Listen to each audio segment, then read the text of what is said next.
Selamat pagi, selamat siang, selamat sore, selamat malam bagi hadirin sekalian. Perkenalkan kami dari kelompok satu, saya Marcel yang akan menjadi pembuka dan ada beberapa rekan saya. Untuk kami dari kelompok satu akan mengangkat tema yaitu Google Buzz atau yang biasa dikenal dengan sosial media visioner yang menghilang.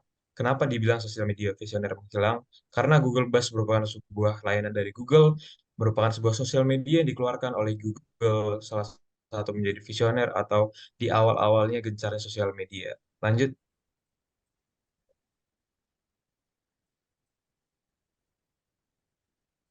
Berikut merupakan anggota dari kelompok kami, ada saya sendiri, Marcelino SP Pasaribu, dengan energi kami. Oke, lanjut.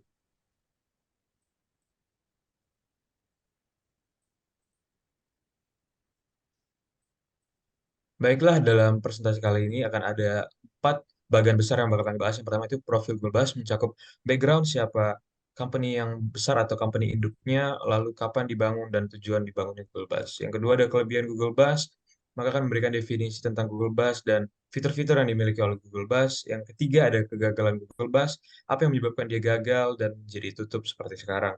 Yang keempat merupakan is there any chance to come back, artinya jika kemungkinan di suatu saat Google Buzz merelaunch produk mereka, baik itu dengan merebranding produknya atau membuat produk baru, apakah ada kesempatan bagi mereka untuk comeback? Jika ada, bagaimana akan dibahas oleh teman saya. Oke, lanjut.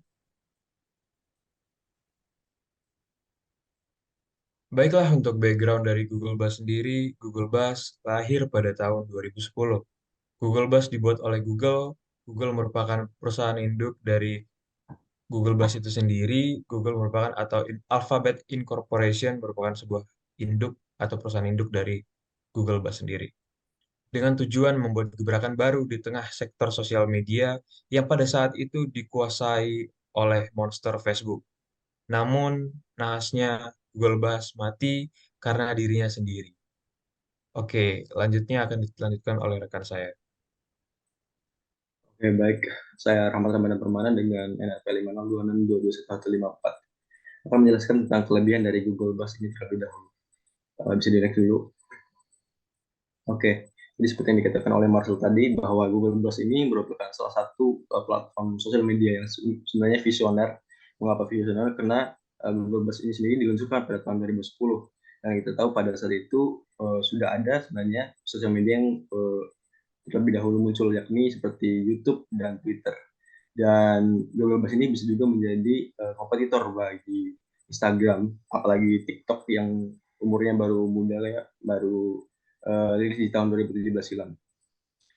Bisa di next.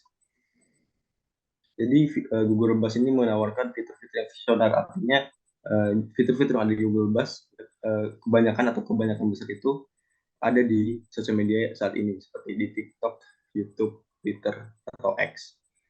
Dan salah satu fitur yang dimiliki oleh Google Buzz pada eranya saat itu, pada tahun 2010, Google Buzz ini sudah menerapkan fitur seperti berbagai konten multimedia. Jadi saat itu pada tahun 2010 kita tahu sendiri bahwa konten-konten seperti foto dan video sangat atau jarang tersebar gitu oleh kreator-kreatornya.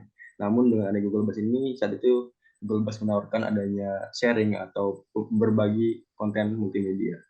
Kemudian ada juga integrasi dengan layanan Google lainnya. Jadi Google Buzz ini selain menyediakan tempat untuk bersosial media, juga melakukan integrasi dengan platform Google lainnya seperti ada Gmail, Maps, dan Google Reader saat itu.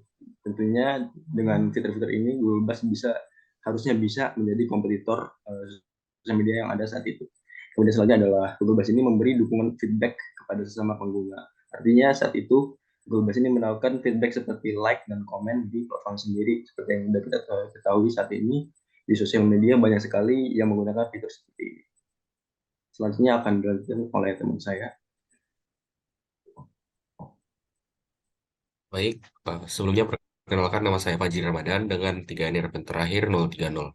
Saya akan menjelaskan faktor kegagalan Google Buzz ini. Lanjut. Yang pertama terdapat pada masalah privasi.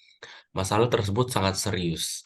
Bisa dicontohkan terdapat satu fitur yang secara otomatis menambahkan pengikut dari daftar kontak email pengguna yang dapat secara tidak sengaja mengungkapkan komunikasi yang sensitif. Yang kedua yaitu terkait kompetisi.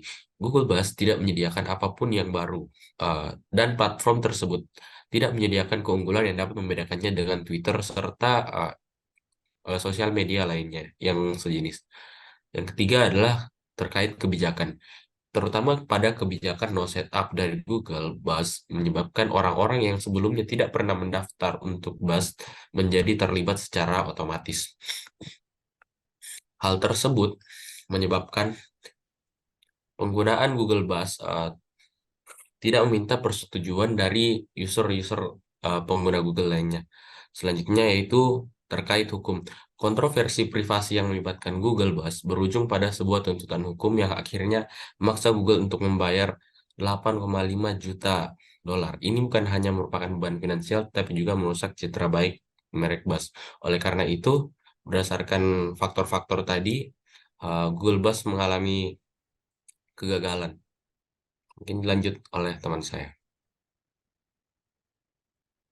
Baiklah, sebelumnya perkenalkan, nama saya Arjuna Putra Karisma dengan 3 NRP terakhir 210. Kali ini saya akan menerangkan hal yang harus diperbaiki agar bisa Google Buzz kembali bersaing di pasaran.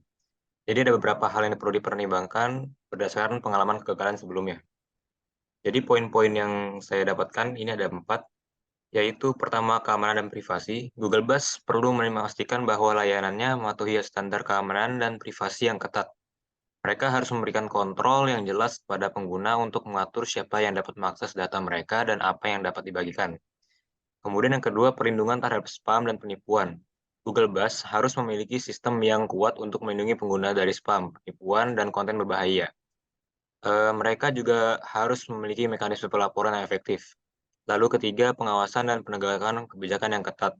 Google harus memiliki tim yang bertanggung jawab untuk mengawasi dan menegakkan kebijakan mereka dengan ketat, terutama terkait dengan konten yang melanggar hukum atau aturan komunitas. Yang terakhir, memahami pasar. Google Buzz harus memahami pasar media sosial saat ini dan berusaha untuk menawarkan fitur atau nilai tambah yang membedakan mereka dari pesaing-pesaingnya. Mungkin sekian dari kelompok kami, kurang lebihnya mohon maaf. Assalamualaikum warahmatullahi wabarakatuh.